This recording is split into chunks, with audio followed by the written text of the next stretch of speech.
Hi friends and my dear students. Online GS centre में आपका स्वागत है। फ्रेंड्स, आज का ये video class 10th geography chapter 1 Bharat संसाधन एवं उपयोग से लिया गया है। इस वीडियो में अति लघु लघु दीर्घ दीर्घ प्रश्न उत्तर के प्रश्नों को लिया गया है। चलिए फ्रेंड्स, शुरू करते हैं आज का ये वीडियो। अति लघु प्रश्न उत्तर। प्रश्न 1,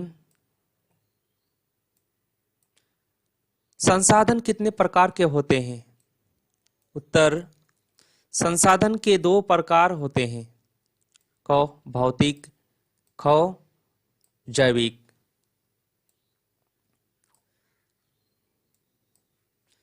प्रश्न 2, मानव निर्मित संसाधन किसे कहते हैं? उत्तर, मानव द्वारा विकसित किए गए संसाधन जैसे भवन, सड़क, गांव, मशीन, उद्योग आदि मानव संसाधन निर्मित संसाधन कहलाते हैं। प्रश्न 3, संभावित संसाधन से आप क्या समझते हैं? उत्तर, किसी प्रदेश में वे विद्यमान संसाधन जिनका अब तक उपयोग नहीं किया गया है संभावित संसाधन कहलाते हैं। प्रश्न 4, जैव संसाधन क्या है? उत्तर, वे सभी संसाधन जिनकी प्राप्ति जीव मंडल से होती है और जिनमें जीवन व्याप्त है जीव संसाधन कहलाते हैं। प्रश्न 5, अजैव संसाधन क्या है? उत्तर, वे सभी संसाधन जो निर्मित वस्तुओं से बने हैं अजैव संसाधन कहलाते हैं। प्रश्न 6, समाप्तियता के आधार पर संसाधन कितने प्रकार के होते हैं? उत्तर, नवीकरणीय योग्य तथा अनवीकरणीय योग्य संसाधन।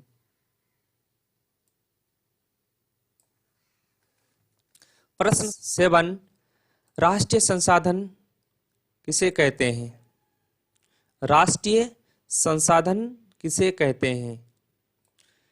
उत्तर, कानूनी रूप से देश के भीतर मौजूद सभी उपलब्ध संसाधन राष्ट्रीय संसाधन है। प्रश्न 8, व्यक्तिगत संसाधन किसे कहते हैं? उत्तर, ऐसे संसाधन जो किसी खास व्यक्ति के अधिकार क्षेत्र में होता है व्यक्तिगत संसाधन कहे जाते हैं। लघु उत्तरीय प्रश्न उत्तर। प्रश्न 1, सतत पोषणीय विकास क्या है? रियो एजेंडा 21 और सतत पोषणीय विकास के बीच क्या संबंध है? उत्तर, भावी पीढ़ियों के पोषण को ध्यान में रखते हुए वर्तमान में पर्यावरण को क्षति पहुंचाए बिना विकास करना ही सतत पोषणीय विकास है। जून 1992 में ब्राजील के रियो डी जेनेरो शहर में संयुक्त राष्ट्र पर्यावरण एवं विकास सम्मेलन के तत्वावधान में राष्ट्र अध्यक्षों द्वारा जिस घोषणा पत्र को स्वीकार किया गया उसे एजेंडा 21 कहा गया है। एजेंडा 21 एक कार्यसूची है जिसका उद्देश्य समान हितों, पारस्परिक आवश्यकताओं एवं सम्मिलित जिम्मेदारियों के अनुसार विश्व सहयोग द्वारा पर्यावरणीय क्षति से निपटना है। यह अंततः सतत पोषणीय विकास पर बल देता है। प्रश्न 2, नवीकरणीय एवं अनवीकरणीय संसाधनों में अंतर करें। नवीकरणीय संसाधनों का वर्गीकरण भी प्रस्तुत करें।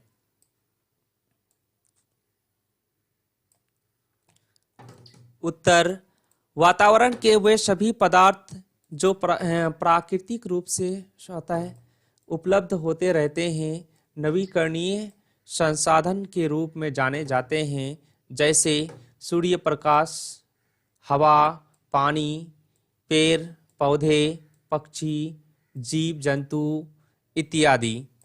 दूसरी ओर वैसे सभी पदार्थ जो एक बार समाप्त होने के बाद पुनः प्राप्त नहीं किए जा सकते हैं, अनवीकरणीय संसाधनों की श्रेणी में आते हैं, जैसे कोयला, पेट्रोलियम इत्यादि।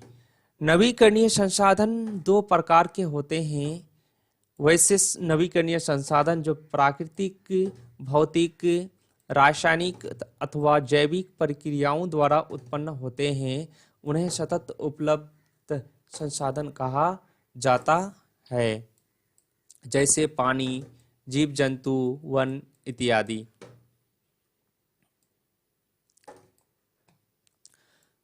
वैसे नवीकरणीय संसाधन जिसकी उपलब्धता सदैव एक समान नहीं होता, परिवहनीय संसाधन कहलाते हैं, जैसे नदियों में जल आदि। प्रश्न 3, राष्ट्रीय संसाधन क्या है? किस परिस्थिति में निजी या सामुदायिक संसाधन राष्ट्रीय संसाधन बन जाते हैं? उल्लेख करें। उत्तर, वैधानिक रूप से किसी राज्य अथवा देश की सीमा के अंदर पाए जाने वाले समस्त संसाधनों को राष्ट्रीय संसाधन कहा जाता है। प्राचीन काल में राजाओं को राज्य की संपत्ति का स्वामित्व माना जाता था। वर्तमान समय में यह अधिकार सरकार के पास है। आवश्यकता पड़ने पर सड़क, रेल लाइन बिछाने, नहरों, कारखानों अथवा सरकारी कार्यालयों के निर्माण के लिए भूमि अधिग्रहण करना अनिवार्य हो जाता है। ऐसी परिस्थिति में यानी राष्ट्रीय महत्व के निर्माण कार्य, विकासात्मक कार्य के लिए सरकार द्वारा जब निजी अथवा सामुदायिक संसाधन का अधिग्रहण किया जाता है, तब वह राष्ट्रीय संसाधन बन जाता है। इसी तरह सागर तट से 19.2 किलोमीटर दूर तक का भाग भी राष्ट्रीय संसाधन में शामिल है। प्रश्न 4, संसाधन नियोजन वर्तमान समय की आवश्यकता है, स्पष्ट करें, अथवा संसाधन नियोजन की प्रक्रिया में शामिल कार्यों का उल्लेख करें। उत्तर, भारत में संसाधनों का वितरण काफी असमान है। किसी भी प्रदेश के सर्वांगीण विकास के लिए कई प्रकार के संसाधनों की आवश्यकता होती है। किसी प्रदेश में संसाधन विशेष की अधिकता होती है तो दूसरे प्रदेश में इसकी कमी होती है। अतः देश के संपूर्ण एक समान सामाजिक आर्थिक विकास के लिए संसाधनों का नियोजन आवश्यक होता है। संसाधन नियोजन की प्रक्रिया में शामिल कार्य है विभिन्न प्रदेशों में संसाधनों की पहचान कर उनकी तालिका बनाना, आवश्यकता अनुसार क्षेत्रीय सर्वेक्षण करना, मानचित्र बनाना तथा संसाधनों का गुणात्मक एवं मात्रात्मक मापन करना, उपयुक्त तकनीक एवं संस्थागत ढांचा तैयार करना, संसाधन विकास योजनाओं और राष्ट्रीय विकास योजनाओं के बीच समन्वय स्थापित करना। दीर्घ उत्तरीय प्रश्न उत्तर। प्रश्न 1, प्रौद्योगिक और आर्थिक विकास के कारण संसाधनों का अधिक उपभोग कैसे हुआ है? उत्तर, इसमें कोई संदेह नहीं है कि प्रौद्योगिक तथा आर्थिक विकास ने संसाधनों की मांग में अत्यधिक तेजी ला दी है। यह बात आगे दिए गए विवरण से स्पष्ट हो जाएगी। नंबर 1, प्रौद्योगिक विकास। मानव ने आज हर क्षेत्र में नई नई तकनीकें खोज निकाली है। इनके फलस्वरूप उत्पादन की गति बढ़ गई है। आज उपभोग की प्रत्येक वस्तु का उत्पादन व्यापार स्तर पर होने लगा है। जनसंख्या में वृद्धि के साथ साथ वस्तुओं की मांग भी बढ़ गई है। इसके अतिरिक्त उपभोग की प्रकृति भी बदल गई है। आज प्रत्येक उपभोक्ता पहली वस्तु को त्याग करके उसके स्थान पर उच्च कोटि की वस्तुओं का उपयोग करना चाहता है। इन सब के लिए अधिक से अधिक कच्चे माल की आवश्यकता पड़ती है। अतः कच्चे माल की प्राप्ति के लिए हमारे संसाधनों पर बोझ बढ़ गया है। नंबर 2, आर्थिक विकास। आज संसार में आर्थिक विकास की होड़ लगी हुई है। विकासशील राष्ट्र अपनी अर्थव्यवस्था को मजबूत बनाने में जुटे हैं। इसके लिए वे अपने उद्योगों का विस्तार कर रहे हैं तथा परिवहन को बढ़ावा दे रहे हैं। इसका सीधा संबंध संसाधनों के उपभोग से ही है। दूसरी ओर विकसित राष्ट्र अपने आर्थिक विकास से प्राप्त धन दौलत में अधिक वृद्धि करना चाहते हैं। ये वृद्धि संसाधनों के उपभोग से ही संभव है। उदाहरण के लिए संयुक्त राष्ट्र अमेरिका संसार के औसत से 5 गुना अधिक पेट्रोलियम का उपयोग करता है। अन्य विकसित देश भी पीछे नहीं है।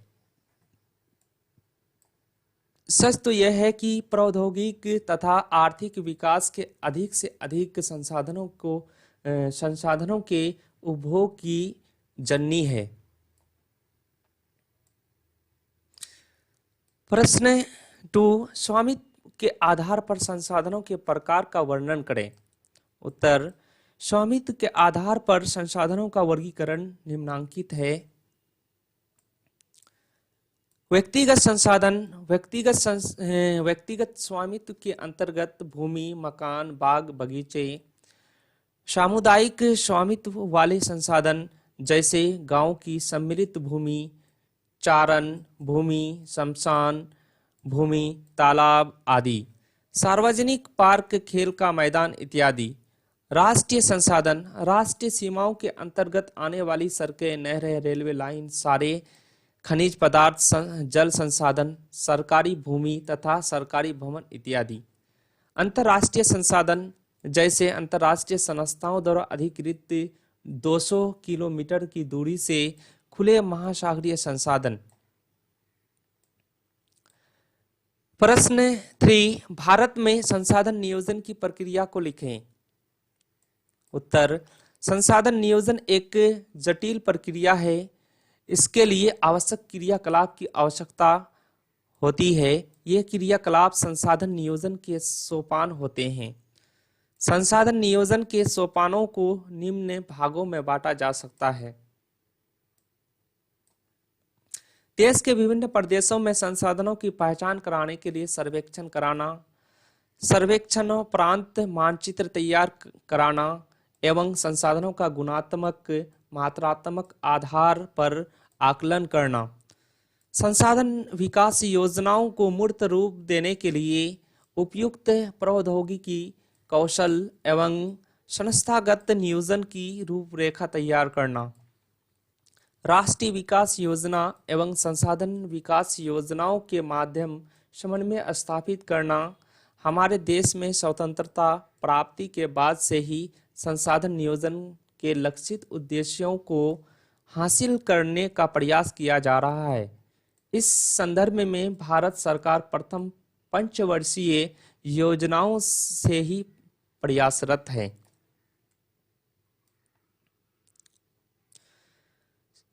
प्रश्न 1, संसाधन को परिभाषित कीजिए। उत्तर, सामान्य तौर पर मानवीय उपयोग में आने वाली सभी वस्तुएं संसाधन कहलाती है, जैसे भूमि, मृदा, जल, वायु, खनिज, जीव, प्रकाश इत्यादि। वर्तमान परिवेश में सेवाओं को भी संसाधन माना गया है, जैसे गायक, कवि, चित्रकार इत्यादि सेवा। संभावी एवं संचित कोश संसाधन में अंतर स्पष्ट करें। उत्तर, संभावी संसाधन ऐसे संसाधन जो किसी क्षेत्र विशेष में मौजूद होते हैं, जिसे उपयोग में लाए जाने की संभावना रहती है, जिसका उपयोग अभी तक नहीं किया गया हो, जैसे हिमालय क्षेत्र का खनिज अधिक गहराई में होने के कारण दुर्गम है।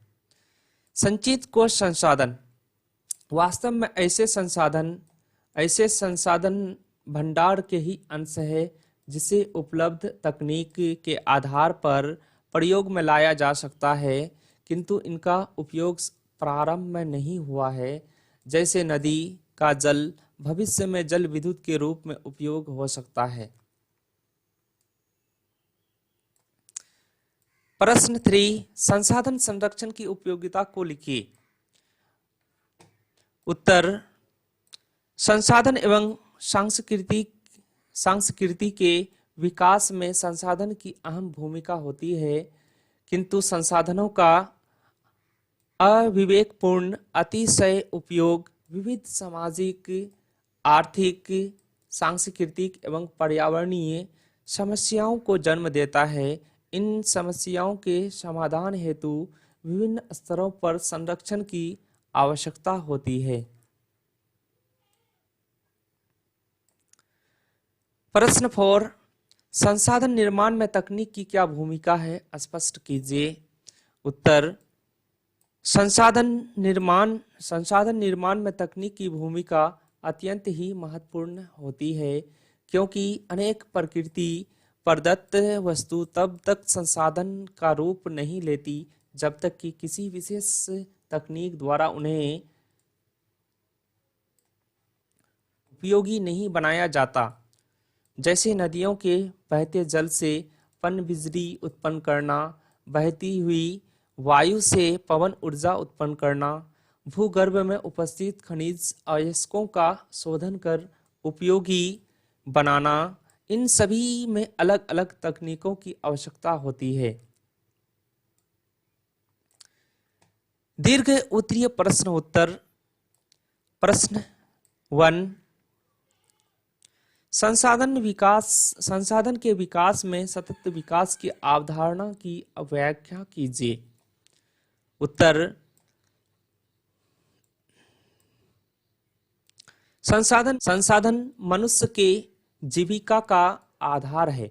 जीवन की गुणवत्ता बनाए रखने के लिए संसाधनों के सतत विकास की अवधारणा अति आवश्यक है। संसाधन प्रकृति प्रदत्त उपहार है कि अवधारणा के कारण मानव ने इनका अंधाधुंध दोहन किया, जिसके कारण पर्यावरणीय समस्या भी उत्पन्न हो गई है। व्यक्ति का लालच लिप्सा ने संसाधनों का तीव्रतम दोहन कर संस्थाओं के भंडार में चिंतनीय ह्रास ला दिया है। संसाधनों का केंद्रीकरण खास लोगों के हाथों में आने से समाज दो स्पष्ट भागों में संपन्न और विपन्न में बंट गया है।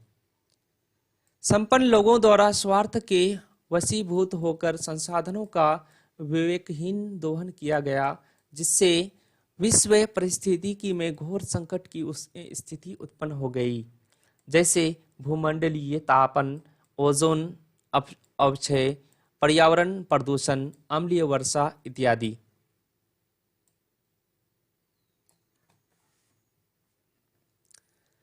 प्रश्न 2, स्वामित्व के आधार पर संसाधनों के विभिन्न स्वरूपों का वर्णन कीजिए। उत्तर, स्वामित्व के आधार पर संसाधन के 4 प्रकार होते हैं।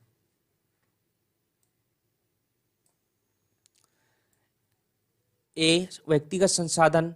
ऐसे संसाधन किसी खास व्यक्ति के अधिकार क्षेत्र में होते हैं, जिसके बदले में वे सरकार को लगान भी चुकाते हैं, जैसे भूखंड, घर व अन्य जायदाद ही संसाधन है जिस पर लोगों का निजी स्वामित्व है। बाग बगीचा, तालाब, कुआं इत्यादि भी ऐसे ही संसाधन है जिन पर व्यक्ति निजी स्वामित्व रखता है।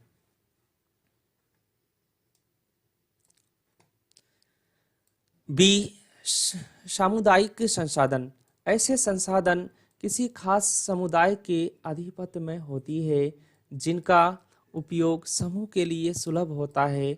गांव में चारण भूमि, शमशान, मंदिर, मस्जिद, परिसर, सामुदायिक भवन, तालाब आदि। नगरीय क्षेत्रों में इस प्रकार के संसाधन सार्वजनिक पार्क, पिकनिक स्थल, खेल का मैदान, मंदिर, मस्जिद, गुरुद्वारा एवं गिरजाघर के रूप में ये संसाधन संबंधित समुदाय के लोगों के लिए सर्वसुलभ होते हैं।